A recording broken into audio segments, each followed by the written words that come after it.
6 जनवरी 2025 वाले दिन सुबह को 11:15 पे डेविड मोरो नामी शख्स अपने अपार्टमेंट की बालकनी में बैठा पैसिफिक ओशन के नज़ारों का लुत्फ ले रहा था। हमेशा की तरह ये एक नॉर्मल दिन था।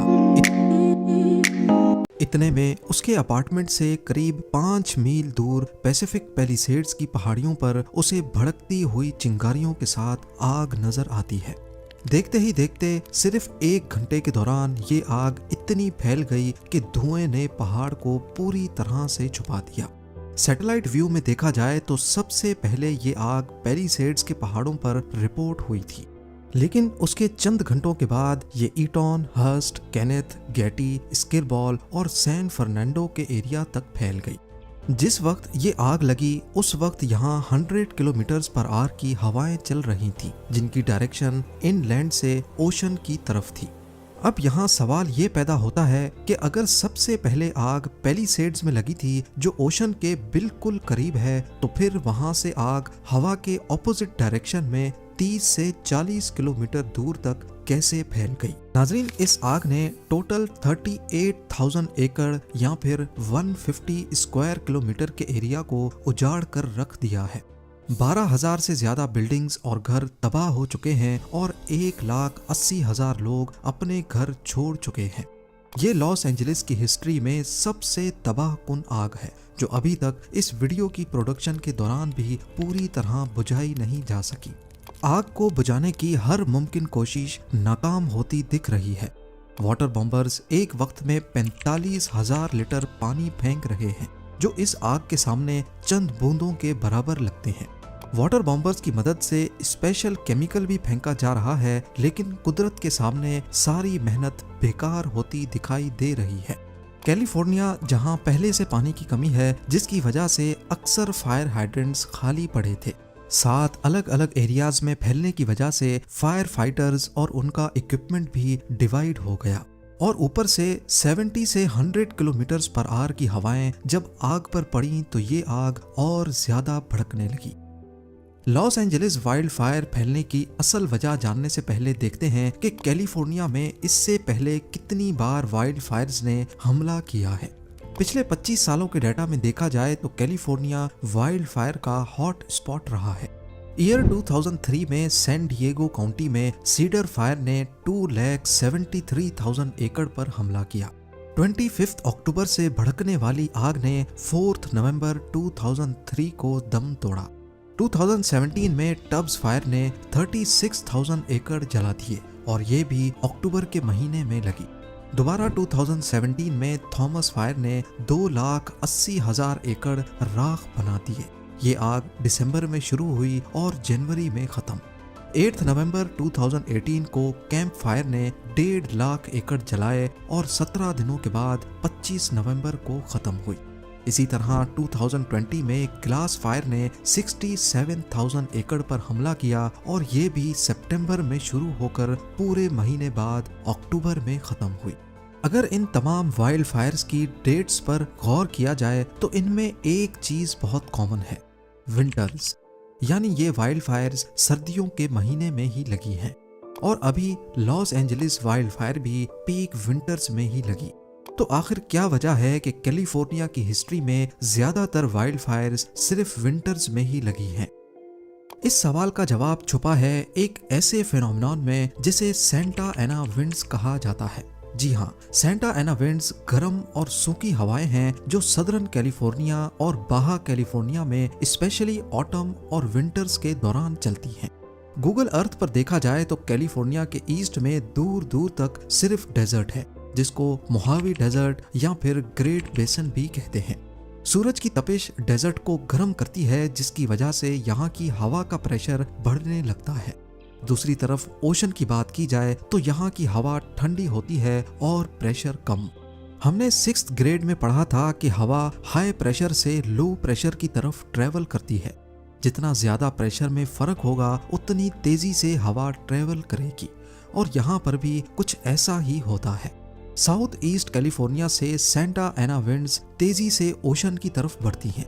ये खुश्क और गर्म हवाएं जहां से भी गुजरती हैं वहां का मॉइस्चर सक करती जाती हैं। जिसकी वजह से ये पूरा रीजन इस मौसम में खुश्क हो जाता है। झाड़ियां और दरख्त बिल्कुल सूख जाते हैं, जो बड़ी आसानी से आग पकड़ने के काबिल बन जाते हैं। सेंटा एना विंड्स जहां पूरे जंगलात को वाइल्ड फायर का फ्यूल बना देती हैं, वहीं अगर गलती से भी कभी आग लग जाए तो तेज हवाएं इस आग को और ज्यादा भड़काती हैं। जलते हुए कोयले तेजी से फैलते जाते हैं और पलक झपकते ही वाइल्ड फायर कंट्रोल से बाहर हो जाती है। अब होना तो ये चाहिए कि जिस डायरेक्शन में हवा जा रही है, वाइल्ड फायर को भी उसी डायरेक्शन में ही फैलना चाहिए, पर लॉस एंजलिस के केस में इसका बिल्कुल उलट देखा गया। सबसे पहले आग पैलिसेड्स के पास देखी गई, जो ओशन के करीब है, और बाद में ये इनलैंड एरियाज में फैलती गई। ऐसा क्यों है, इसकी असल वजह समझने के लिए हमें एक इंटरेस्टिंग फिनोमिनन को समझना होगा, जिसे माउंटेन वेव रोटर कहते हैं। पहाड़ की वो साइड जिस पर डायरेक्टली हवा आकर टकराती है, उसे विंडवर्ड साइड कहते हैं, और पहाड़ की दूसरी साइड जहां हवा को जाना है, उसे लीवर्ड साइड कहते हैं। होता यूं है कि जब विंडवर्ड साइड हवा को रोकती है, तो उसी दौरान लीवर्ड साइड पर एक वोर्टेक्स इफेक्ट पैदा होता है, और इस वोर्टेक्स में हवा गोल गोल घूमती रहती है। यानी पहाड़ के ऊपर हवा की डायरेक्शन एक तरफ होती है, तो पहाड़ के नीचे हवा की डायरेक्शन दूसरी तरफ चलती है। लॉस एंजलिस के केस में भी इस फिनोमिनन का बहुत बड़ा रोल है। पैलिसेड्स जहां सबसे पहले आग रिपोर्ट हुई, ये लीवर्ड साइड है, और यहाँ माउंटेन वेव रोटर की वजह से पहाड़ की चोटी से नीचे नीचे हवा ऑपोजिट डायरेक्शन में जनरेट हुई, जो आग को इनलैंड एरियाज में फैलाने की सबसे बड़ी वजह बनी। एक बार जब वाइल्ड फायर बहुत ज्यादा बढ़ जाती है, तो फिर ये काफी सारे अजीब फिनोमिनन को जन्म देती है। कुछ ऐसे फिनोमिनन जिनको प्रिडिक्ट करना भी बहुत मुश्किल होता है। इनमें से एक है फायर टॉर्नेडो। ये एक रेयर और डेंजरस फिनोमिनन है, जो इंटेंस वाइल्ड फायर्स के दौरान बनता है। ये होता टॉर्नेडो की तरह है, पर इसके अंदर सिर्फ आग और गर्माइश होती है। वाइल्ड फायर से जो नाकाबिले यकीन गर्माइश पैदा होती है, वो आसपास की हवा को फौरन गर्म करके ऊपर की तरफ खींचती है। गर्मी की वजह से गर्म हवा बहुत तेजी से ऊपर की तरफ उठती है, और नीचे से ठंडी हवा उस जगह को भरने के लिए आती है। ये अपड्राफ्ट एक रोटेशनल मोशन क्रिएट करता है, जो आसपास की सूखी झाड़ियों को फायर टॉर्नेडो में खींचकर वोर्टेक्स को और भी ज्यादा दहशतनाक बना देता है। अब ये फायर टॉर्नेडो इलाके में चलने वाली हवा पर हावी होकर अपने अंदर खुद की हवा पैदा करने लगता है, जिसकी डायरेक्शन का अंदाजा लगाना भी बहुत मुश्किल होता है। लेकिन ज्यादातर चांसेस होते हैं कि ये पहाड़ के साथ साथ ऊपर की तरफ वाइल्ड फायर को बढ़ाएगा। वाइल्ड फायर एक हकीकत है, और क्लाइमेट चेंज की वजह से आने वाले सालों में ये ज्यादा फ्रीक्वेंटली पाई जाएंगी। अमेरिका के पास वाइल्ड फायर्स को कंट्रोल करने के लिए लेटेस्ट टेक्नोलॉजी भी मौजूद है। सबसे पहले इंफ्रारेड कैमरास से वाइल्ड फायर के टेम्परेचर और उसके फैलने का रियल टाइम डाटा लिया जाता है। सैटेलाइट्स की मदद से आग की साइज और लोकेशन को मॉनिटर किया जाता है।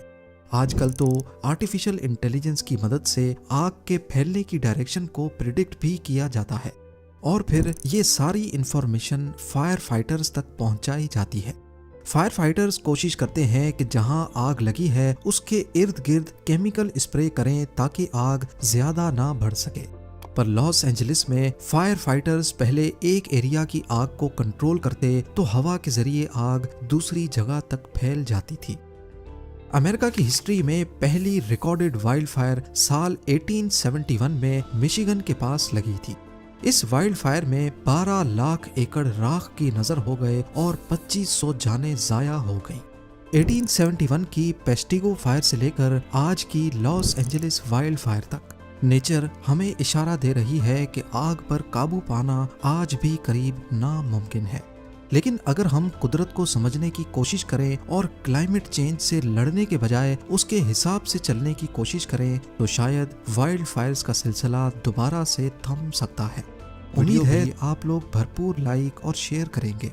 आप लोगों के प्यार भरे कमेंट्स का बेहद शुक्रिया। मिलते हैं अगली शानदार वीडियो में।